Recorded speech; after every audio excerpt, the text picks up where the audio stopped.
Good morning everyone. ये मेरा topic है पॉलिटी का। ठीक है, आज हम पॉलिटी का दृष्टि क्विक बुक का मैराथन वीडियो करेंगे। ठीक है, और इसको विस्तृत रूप से हम पढ़ते जाएंगे। तो यहाँ पर हमारे संविधान के प्रमुख विशेषताएं एवं उद्देशिका का बारे में बात किया गया। ठीक है, हर संविधान का एक दर्शन होता है कि भारत के संविधान का भी एक दर्शन है जो जवाहरलाल नेहरू के द्वारा उद्देश्य प्रस्ताव में निहित है। यानी उद्देश्य प्रस्ताव हमारा जवाहरलाल नेहरू के द्वारा दिया गया था। ठीक है, और उद्देश्य प्रस्तावना संविधान के प्रस्तावना का आधार बना।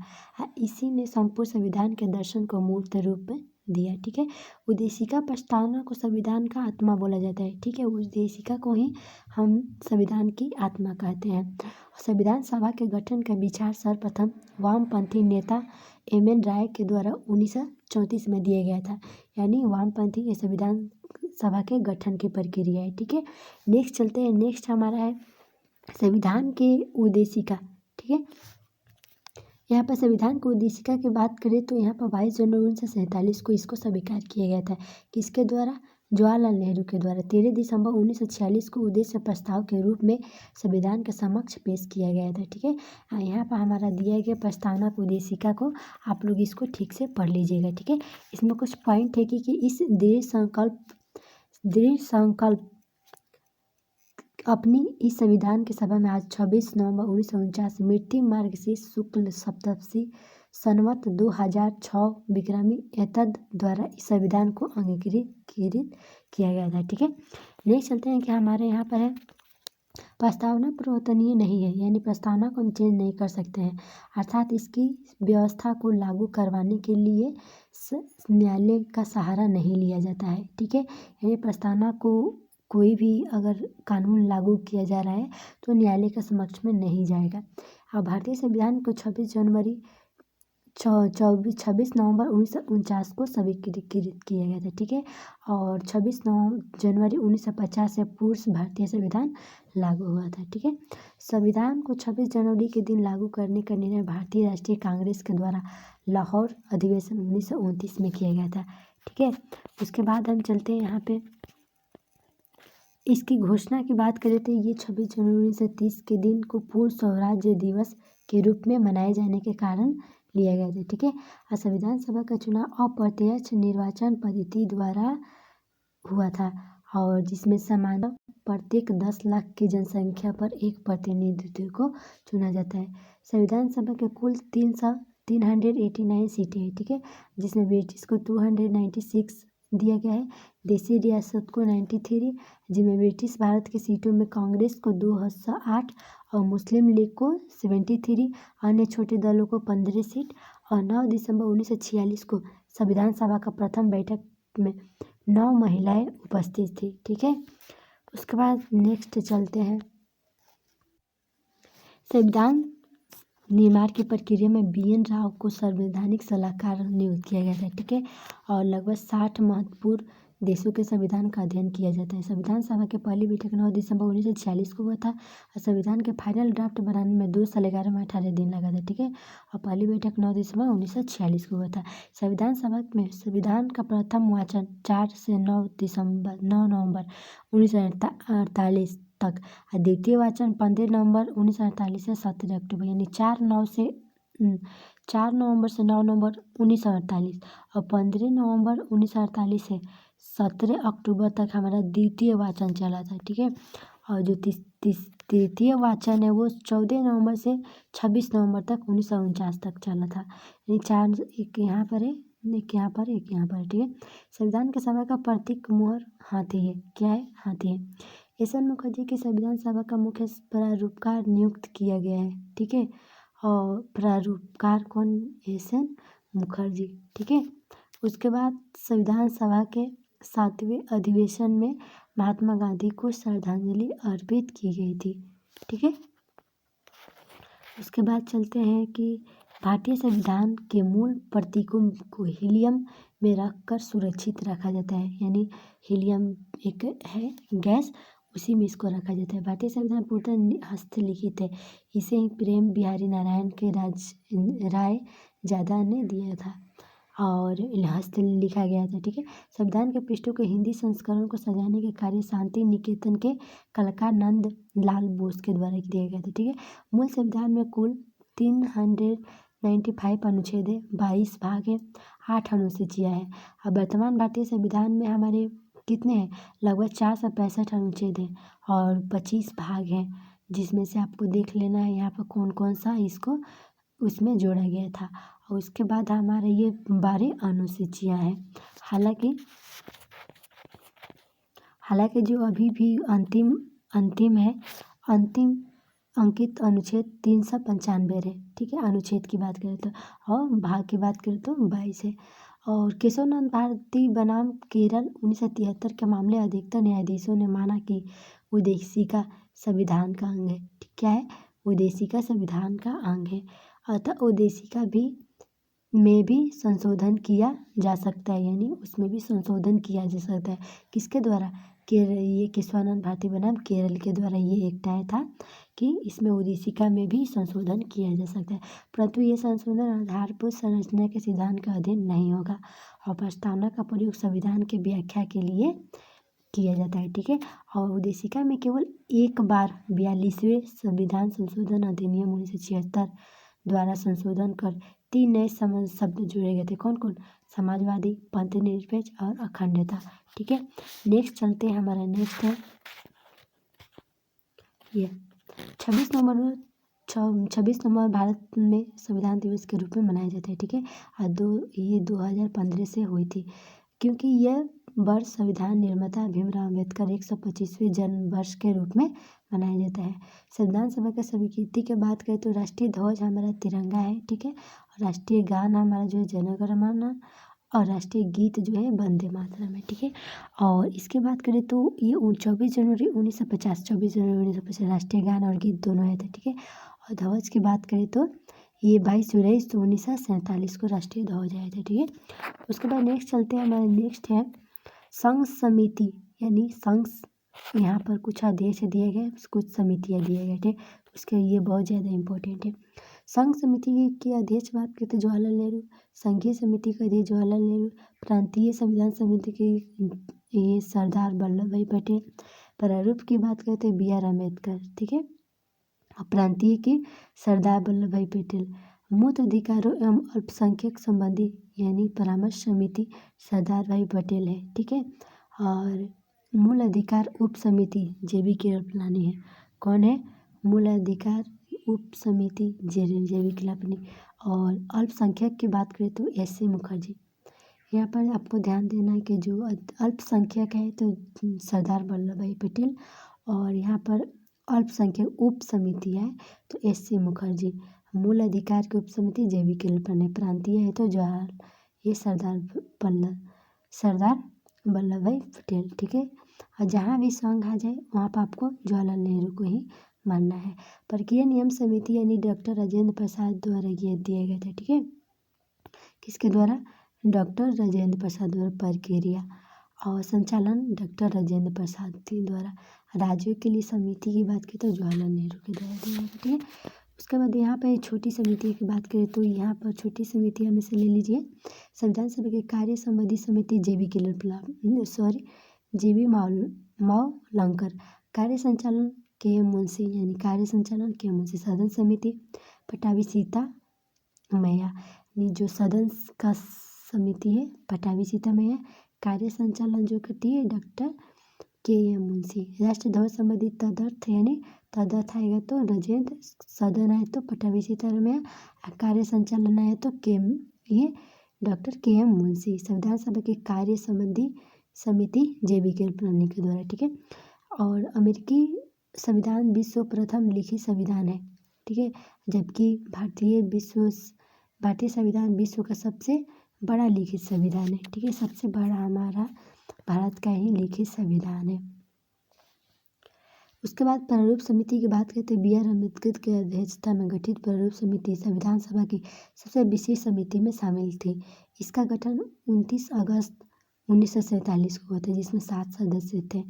इसकी प्रमुख जिम्मेदारी संविधान सभा का प्रारूप निर्धारित करना। ठीक है, संविधान सभा में डॉक्टर अम्बेडकर का निर्वाचन बंगाल प्रांत से हुआ था। ठीक है।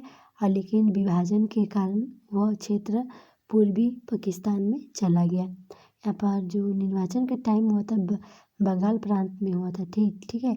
लेकिन विभाजन के कारण वह क्षेत्र पूर्वी पाकिस्तान में चला गया था, इसीलिए डॉक्टर अम्बेडकर का पुनर्निर्वाचन बम्बई से हुआ था। उसके बाद आते हैं प्रारूप समिति के सदस्य कौन कौन है। तो यहाँ पर बी आर अम्बेडकर अध्यक्ष थे, एन गोपाल स्वामी अयंगर है, अलादी कृष्ण स्वामी अय्यर हो गए, डॉक्टर के एम मुंशी हो गए, सैयद मोहम्मद सदातुल्ला हो गए, एन माधवराव हो गए और टी कृष्णाचारी भट्ट। एन माधवराव के जगह बी एल मित्र की जगह क्योंकि रखा गया था, ठीक है। और देवी खीतान की मृत्यु पर यह टी कृष्णाचारी को रखा गया था। और के एम मुंशी, सैयद सदातुल्ला, अलादी कृष्ण, गोपाल स्वामी अयंगर, ये 7 सदस्य हमारे प्रारूप समिति के सदस्य थे, ठीक है। उसके बाद चलते हैं ये ब्रिटेन भारतीय संविधान के अन्य देशों के प्रभाव, ठीक है। ब्रिटेन की बात करें तो संसदीय शासन, संसदीय विशेषाधिकार, विधि विधायी प्रक्रिया, एकल नागरिकता, चुनाव के संविधान के मत के आधार पर जीत की प्रक्रिया, मंत्रिमंडल प्रणाली, परमाधिकार लेख, द्विसंविधानात्मक व्यवस्था, ठीक है। और संयुक्त राज्य अमेरिका की बात करें तो मूल अधिकार, न्यायिक पुनरावलोकन और संविधान की सर्वोच्चता, राष्ट्रपति पर महाभियोग, उपराष्ट्रपति का पद और उद्देशिका का विचार, ठीक है। यह हमारा संयुक्त राज्य अमेरिका से लिया गया है, ठीक है। नेक्स्ट है कनाडा से बात करें तो अवशिष्ट शक्तियाँ, राज्यपाल की नियुक्ति, उच्चतम न्यायालय के परामर्श, न्याय नियमन और एक सशक्त केंद्र के साथ अर्ध संघ सरकार। आयरलैंड से बात करें तो आयरलैंड से नीति निदेशक, राष्ट्रपति द्वारा राज्यसभा के साहित्य, कला, विज्ञान, समाज सेवा आदि में ये जो मनोनयन किया जाता है राष्ट्रपति के निर्वाचन की संबंधी प्रक्रिया में, ये आयरलैंड से ही लिया गया है, ठीक है। दक्षिण अफ्रीका की बात करें तो संविधान संशोधन की प्रक्रिया और राज्यसभा सदस्यों के निर्वाचन यानी संशोधन किया जा रहा है, तो अभी अफ्रीका से लिया गया है। राज्यसभा सदस्यों के निर्वाचन की प्रक्रिया दक्षिण अफ्रीका से। स्वतंत्रता, समानता और बंधुता का आदर्श गणतात्मक है यानी फ्रांस से लिया गया। समवर्ती सूची यानी ऑस्ट्रेलिया का प्रधान, संसद के दोनों सदनों की संयुक्त बैठक या जो संयुक्त बैठक होता है वो ऑस्ट्रेलिया से। और ये दक्षिण अफ्रीका संशोधन हो गया और सभी राज्य सदस्यों की निर्वाचन की प्रक्रिया वो ये दक्षिण अफ्रीका से, ठीक है। नेक्स्ट चलते हैं हमारे नेक्स्ट है जर्मन वाइमर यानी आपातकाल के दौरान मूल अधिकारों का निलंबन संविधान से लिया गया। किसके आपातकाल के दौरान जो जर्मनी से लिया गया है। जापान से विधि और पूर्व सोवियत संघ के मूल कर्तव्य प्रस्तावना में सामाजिक, आर्थिक, राजनीतिक, न्यायाधीश संविधान का अधिकांश भाग भारत के शासन 1935 से अधिकृत किया गया था, ठीक है। जैसे न्यायपालिका के एक अध्यादेश, लोक सेवा आयोग। इसके बाद आते हैं संविधान द्वारा कांग्रेस भारत का ग्रेनविल ऑस्टिन यानी संविधान के प्रस्तावना के दीर्घकालिक सपनों का विचार है यानी सर अलादी कृष्णाचार्य अय्यर के द्वारा ये बात बोला गया था, ठीक है। क्या संविधान की प्रस्तावना हमारे दीर्घकालिक सपनों का विचार है। प्रस्तावना संपूर्ण लोकतांत्रिक राज्य भविष्य काल है के एम मुंशी के द्वारा, ठीक है। और सामाजिक और आर्थिक लोकतंत्र ही वास्तविक लक्ष्य एवं अंतिम उद्देश्य बी आर अम्बेडकर के द्वारा। और प्रस्तावना संविधान भारतीय संविधान का परिचय पत्र है पालकी वाला यानी परिचय पत्र है पालकी वाला। और आर्थिक लोकतंत्र वास्तविक लक्ष्य बी आर अम्बेडकर, ठीक है। उसके बाद है यहाँ पे अंतरिम बैठक दिया गया है, ठीक है। और 1946 और 1947 के बाद दोनों एक ही जगह है। यहाँ पर राष्ट्रमंडल की बात करें तो विदेशी मंत्री जवाहरलाल नेहरू और 1947 के बाद प्रथम जो है जवाहरलाल नेहरू थे, ठीक है। और गृह सूचना और प्रसारण मंत्री सरदार वल्लभ भाई पटेल दोनों एक ही थे, ठीक है। और खाद्य एवं कृषि दोनों एक ही है, ठीक है। वित्त की बात करें तो यहाँ पर लियाए का तली हो जाएगा, बट उसमें 1947 का प्रथम आर के सन खमचेट्टी। शिक्षा की बात करें तो सी राजगोपालाचारी, ठीक है। और अभी की बात करें तो मौलाना अबुल कलाम आज़ाद, ठीक है।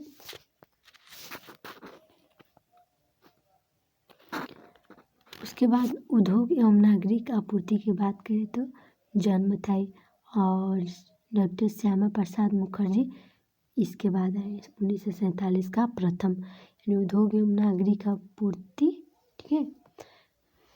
उसके बाद चलते हैं विधि।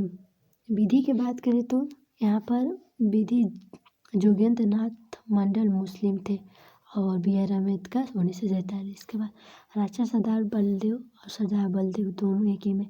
और खान सी एच भाभा थे और बी एन गाडगिल इसके बाद आ गए। रेलवे परिवहन आसफ अली जन्म थाई थे। श्रम जगजीवन राम और जगजीवन दोनों टाइम, ठीक है।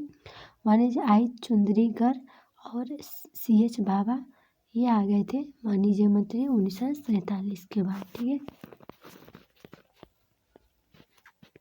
उसके बाद स्वास्थ्य मंत्री की बात करें तो यहाँ पर गजनफर अली खान थे, बट राजकुमारी अमृत कौर बाद में आ गए थे। डाक या मुआई के मंत्री अब्बुल रस्त निस्वार थे। संचार रफ़ी अहमद किरदई थे। जवाहरलाल नेहरू अंतिम सरकार को वायसराय कार्यकारी परिषद के उपाध्यक्ष स्वतंत्र भारत के प्रधानमंत्री बने, ठीक है। और अंतरिम सरकार के सदस्य वायसराय की कार्यकारिणी परिषद के सदस्य थे, ठीक है। अंतिम सरकार के वल्लभ भाई पटेल राज्यों के मामलों में मंत्री थे, ठीक है। और उसके बाद आते हैं संघ और राज्य क्षेत्र है उसके बाद, ठीक है। संविधान के इस भाग में भारतीय संघ एवं उनके क्षेत्रों की चर्चा किया गया है, ठीक है। अनुच्छेद 1 की बात करें तो इंडिया यानी राज्यों का एक संघ है, यूनियन है, ठीक है। पहले अनुच्छेद में सभी राज्य 29 राज्य 7 संघ क्षेत्र के नाम था भौगोलिक क्षेत्र में दिए गए थे, ठीक है।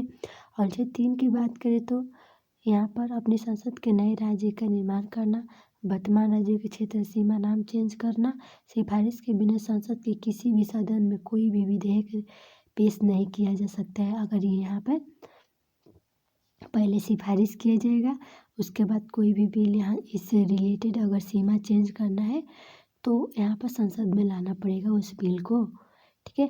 विधेयक राष्ट्रपति द्वारा संशोधित राज्य के विधानमंडल के पास पर राय व्यक्त करने के लिए भेजा जाना चाहिए, किंतु विधानमंडल की राय या राष्ट्रपति संदर्भ पर बाध्यकारी नहीं होगा, ठीक है। उसके बाद आते हैं अनुच्छेद 4।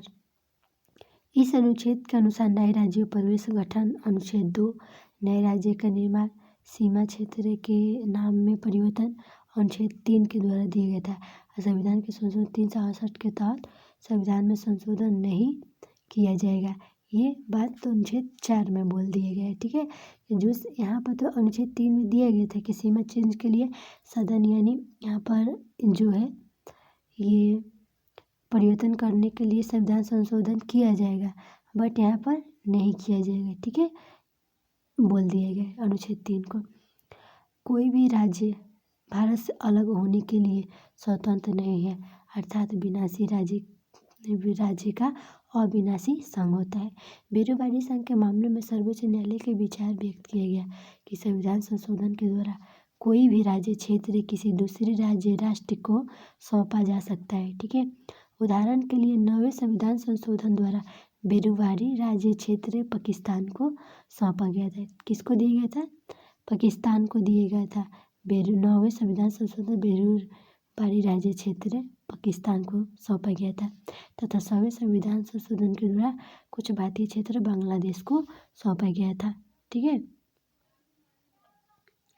उसके बाद आता है नेक्स्ट चलते हैं राज्यों के पुनर्गठन, यानी 1948 के गठित इसके धर आयोग ने भाषा के आधार पर राज्यों का गठन ना करने की सिफारिश की थी, ठीक है। यानी राज्य का गठन भाषा के आधार पर नहीं होगा, ये बात 1948 में बोला गया था, ठीक है। 1948 में गठित जीबीपी समिति जवाहरलाल नेहरू, वल्लभ भाई पटेल, पट्टाभी सीतारमैया ने राज्यों का पुनर्गठन के आधार के रूप में भाषा को अस्वीकार कर दिए थे, ठीक है, यानी ये वाले। बट इसके विरोध में स्वतंत्रता सेनानी पोटी राम मल्लू के आमरण अनशन पर, जिसके 56 दिन का उनका निधन हो गया और भूखे थे। ठीक है, इस घटना को मजबूरन होकर मद्रास से तेलुगु भाषी क्षेत्र को पृथक कर आंध्र प्रदेश का निर्माण किया गया था 1953 में। ठीक है, उसके बाद चलते हैं नेक्स्ट हमारा है ये 1953 में 3 सदस्यीय राज्य पुनर्गठन आयोग किया गया था। गठन फजल अली की अध्यक्षता में किया गया था, जिसने के.एम. परिकर और हृदयनाथ कजरू सदस्य थे। ठीक है, यानी पुनर्गठन कौन कौन थे इसमें? फजल अली थे और हृदयनाथ कजरू थे। इसके अनुशंसा के आधार पर नवंबर 1956 में 14 राज्य 6 केंद्र शासित प्रदेश का गठन किया गया था। बम्बई पुनर्गठन 1960 के द्वारा द्विभाषिक द्वारा राज्य बम्बई को महाराष्ट्र मराठी भाषा और गुजरात गुजराती भाषा में विभाजित किया गया था। ठीक है, उसके बाद 10वें संविधान संशोधन अधिनियम के तहत 1961 में दादरा एवं नगर हवेली संघ क्षेत्र में परिवर्तित किया गया था, जो 1954 में पुर्तगाली शासन के स्वतंत्र हो गया था उस टाइम। ठीक है, किसको? दादरा नगर हवेली को। उसके बाद चलते हैं 12वें संविधान संशोधन 1962 के द्वारा गोवा दमन दीव को संघ शासित क्षेत्र के रूप में स्थापित किया गया, जिन्हें पुलिस कार्रवाई 1961 के द्वारा अधिकृत किया गया था। फिर 1987 में गोवा 25वां पूर्ण राज्य बन गया था, यानी 1987 में गोवा 25वां पूर्ण राज्य बन गया था। और यहाँ पर हमारा दमन एवं दीव को संघ शासित क्षेत्रों के रूप में स्थापित किया गया था 1962 में। ठीक है, उसके बाद 1954 में फ्रांस द्वारा हस्तलिखित पुदुचेरी का 1962 तक शासन का अधिकृत क्षेत्र की तरह 14वें संविधान संशोधन द्वारा इसे केंद्र शासित प्रदेश बनाया गया था। कब? 1954 में फ्रांस द्वारा हस्तांतरित पुदुचेरी का 1962 के शासन अधिनियम के तहत। उसके बाद बात करें 1963 में नागा पहाड़ियों और असम के पहाड़ के बाहर ह्वेनसांग क्षेत्रों को मिलाकर 16 राज्यों के रूप में नागालैंड का निर्माण किया गया था। ठीक है, 16 राज्य के रूप में नागालैंड का निर्माण किया गया था 1963 में। 1966 में पंजाब को विभाजित कर हरियाणा 17वां राज्य केंद्र शासित प्रदेश चंडीगढ़ का निर्माण किया गया था। 1971 में पहाड़ी क्षेत्र हिमाचल प्रदेश 18वां और केंद्र शासित से पूर्व राज्य का दर्जा दिया गया था। ठीक है, उसके बाद चलते हैं 1972 की बात करें तो मणिपुर 19वां था, यानी मणिपुर 19वां और त्रिपुरा 20वां, उपराज्यपाल मेघालय हमारा 21वां का राज्य दिया गया था 1972 में। 35वें संविधान संशोधन 1974 के द्वारा सिक्किम को एक सौ राज्य का दर्जा दिया गया था। कब? 35वें संविधान संशोधन 1974 के द्वारा। वहाँ की जनता द्वारा चोग्याल का शासन समाप्त करने के पश्चात जनमत की इच्छा के अनुरूप भारत के 36वें संविधान संशोधन 1975 के द्वारा सिक्किम को 1987 की बात करें तो 1987 में मिजोरम 23वां, अरुणाचल प्रदेश 24वां बनाया गया था। ठीक है, और 2000 में छत्तीसगढ़ 26वां और उत्तराखंड 27वां और झारखंड 28वां, यानी 2000 में 3 स्टेट को बनाए गए थे। किस संविधान संशोधन के तहत? 84वां। ठीक है, 2 जून 2014 को औपचारिक रूप से 29वें राज्य के रूप में तेलंगाना का निर्माण हुआ था। श्री कृष्णाचारी आयोग के इस संबंधित है कि इसमें तेलंगाना की बात करें तो यह निर्माण हुआ था कब? 2014 में। ठीक है, उसके बाद नेक्स्ट चलते हैं, हमारा नेक्स्ट है यहाँ पर राज्य क्षेत्र के नाम और परिवर्तित किया गया था। ठीक है, तो जनवरी 1950 में संयुक्त प्रांत था पूर्व में। ठीक है, और वर्तमान में यूपी बन गया। और 1956 में त्रावणकोर कोचीन था, बट अभी केरल बन गया। ठीक है, उसके बाद चलते हैं, हमारा नेक्स्ट है यहाँ पर 1969 में मद्रास था। ठीक है, और मद्रास चेंज होकर तमिलनाडु में बन गया। 1973 मैसूर था, वो कर्नाटक में चेंज हो गया, यानी।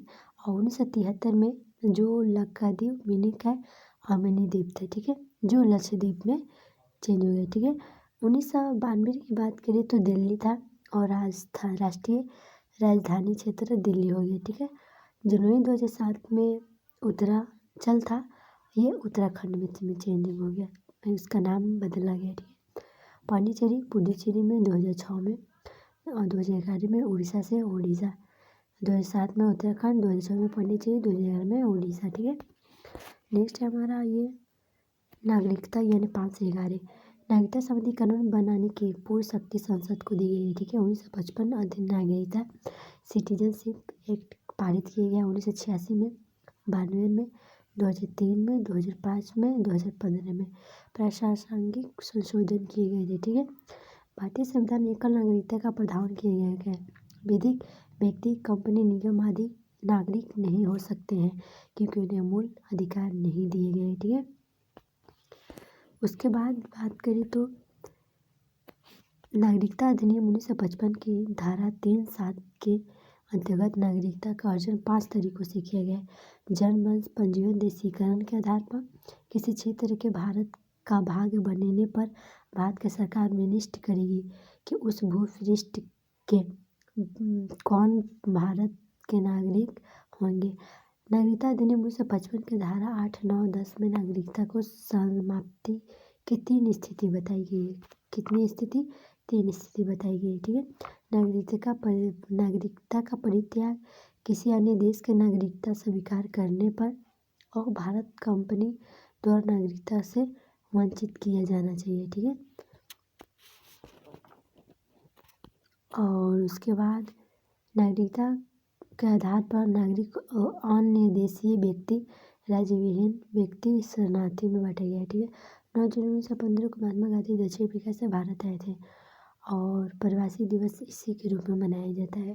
प्रवासी दिवस की सिफारिश डॉक्टर LM सिंधवी कमेटी ने की थी, ठीक है। अनुच्छेद 15, 16, 19, 29, 30 ये केवल नागरिकता जो है, जबकि ये केवल नागरिकता को प्राप्त है, नागरिकों को प्राप्त है हमारे देश में, ठीक है। जबकि अनुच्छेद 14, 20, 21, 21 के 22, 23, 24, 25, 26, 27 भारतीय नागरिकों के साथ साथ विदेशियों को भी प्राप्त है, यानी ये यहाँ पर जो है ये भारत और विदेशी दोनों को दिए गए, ठीक है। बल्कि जो केवल नागरिक को दिया गया है 15, 16, 19, 29, 30 दिया गया है, ठीक है। लोकसभा एवं राज्य विधानसभा के निर्वाचन हेतु मतदान का अधिकार सदस्य केवल भारतीय नागरिकों को प्राप्त है, ठीक है। राष्ट्रपति, उपराष्ट्रपति, उच्चतम व उच्च न्यायालय के न्यायाधीश, महान्यायाधीश, राज्यपाल, महाधिवक्ता जैसे प्रमुख पदों पर केवल भारतीय नागरिकता को ही नियुक्ति के पात्र माने गए हैं, ठीक है। यानी ज़्यादातर हमारे भारतीय नागरिक ही वोट दे सकते हैं, ठीक है। लोकसभा या राज्य विधानसभा के निर्वाचन में भी इन्हीं का मतदान जारी रहता है, ठीक है। उसके बाद बात करें अनुच्छेद 5 की बात करते हैं संविधान के प्रारंभ पर अधिवास द्वारा नागरिकता, ठीक है। पाकिस्तान के प्रव्रजन करके आए हैं वो, यानी पाकिस्तान से जो आए हैं इंडिया, वो अनुच्छेद 6 के द्वारा। अनुच्छेद 7 के द्वारा पाकिस्तान को प्रव्रजन करने वाले कुछ व्यक्तियों की नागरिकता, ठीक है। और 8 के तहत भारत से बाहर रहने वाले भारतीय मूल के व्यक्ति, ठीक है, नागरिकता। 9 की बात करते किसी अन्य देश की नागरिकता स्वेच्छा से अर्जित करने पर भारत की नागरिकता स्वतः समाप्त हो जाती है, ठीक है। अनुच्छेद 9 के तहत कैसे? किसी अन्य देश की नागरिकता स्वेच्छा से अर्जित करने पर भारत की नागरिकता स्वतः समाप्त हो जाती है। अनुच्छेद 10 की बात करें तो किसी नागरिक की नागरिकता का अधिकार संसदीय संविधान के अलावा किसी अन्य रीति से नहीं छीना जा सकता है, ठीक है। और नागरिकता से संबंधित संविधान बनाने की शक्ति संसद को है,